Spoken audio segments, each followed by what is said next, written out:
Today I'm going to talk about two things that people with a cleft might find difficult, and that is breathing and eating. I don't think I've really spoken about this much before, and if I have, I've probably only touched on it, so I thought that I would make a video about it today just to kind of explain things a bit more. Let's start with breathing problems. So sometimes clefts can alter the shape of the nose, not just on the outside but on the inside as well. This means that the inside of the nose can be quite narrow, which can make it difficult to breathe. For me, it's worse on some days more than others. For example, if I have a cold, then it can be pretty bad because you get blocked up anyway when you have a cold, but then when your nose is already quite narrow inside, it can make things even more difficult. It can also make it quite difficult for me to eat and play my flute as well. Because I breathe through my mouth, it often means that I end up waking up with a sore throat, which is not fun.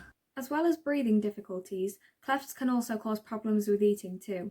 I'd say that babies are most affected by this because they won't have had that surgery that closes up all the gaps. So when they're trying to drink milk and things, well, one, it's hard for them to actually suck a bottle because their lip is barely there. And two, it can make things quite difficult because the milk will probably just come straight back out again through one of the gaps. Not being able to feed properly can mean that the baby is likely to lose weight, which is obviously not a good thing.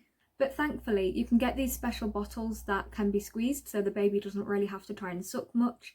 And also I think there's like some holes in the teat or something so that the milk goes in properly and it's harder for it to come out of the gaps.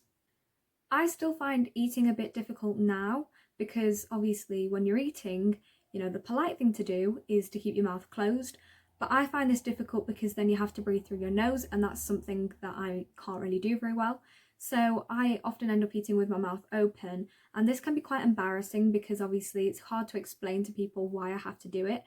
And I don't always want to explain to people why I have to do it either, but it's just not very nice really to have to eat with your mouth open, but it's, you know, the only thing I can do if I want to be able to breathe while I'm eating.